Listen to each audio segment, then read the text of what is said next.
इसमें आप लोग अभिव्यक्ति सुनिए की बाबा कितना स्वतंत्रता धन्यवाद यदि बता है, रहे हैं। आप सब लोग संविधान की बात करते हैं, लेकिन संविधान कितना मोटा पतला है, क्या लिखा है, कभी उसे देखा या दूसरों के कहे में?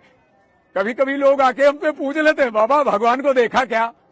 अरे तू तो संविधान देख सकता है यार, भगवान किसने देखा और कैसे उसको वर्णित करेगा? ये भी कह दिया गया कि वर्णन नहीं हो सकता।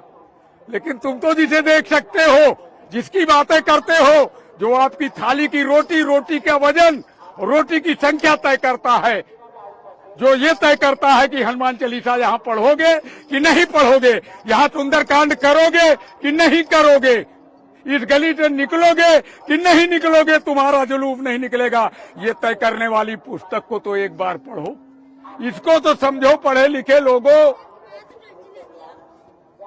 तब फिर सनातन की ओर आओ। सनातन में तुम्हें सब कुछ मिलेगा, सब कुछ। एक होने का तरीका, सभी सीधे नहीं खड़े होते, ढेर लगाइए किसी भी चीज का, गेहूं का, चावल का, मूंग का, कोई भी अन्न, कोई भी वस्तु, तो ढेर में कोई आड़ा होगा, कोई बेड़ा होगा, कोई पड़ा होगा, कोई खड़ा होगा। ढेर होते हैं तब शेर होते हैं, और ढेर में अगर स्वतंत्र हो जाए, देखो ये मेरा दायरा, ये मेरा दायरा, तो फिर कभी एकता नहीं हो सकती। एकता सिर्फ कागजों तक सीमित हो जाएगी, औद्योगिकीकरण के काम आएगी, कागजों में लिखी जाएगी, छापी जाएगी, बोली जाएगी, लेकिन आचरण में नहीं आएगी तो नहीं आएगी। मैं तो चरणों में आपके बैठने को तैयार हूँ महाराज जी।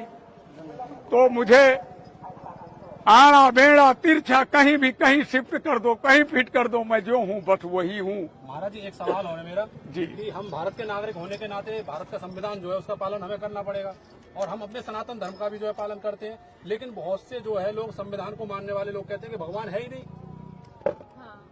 अब उन्होंने जाना नहीं, जबकि ईश्वर की शपथ सभी लेते हैं जी। ईश्वर को संविधान में भी लिखा गया, शुरुआत जहां से होती है वो ईश्वर शब्द का उल्लेख यदि है, और फिर उसे आप पालन क्या करेंगे? जब आप पढ़ेंगे तब ना।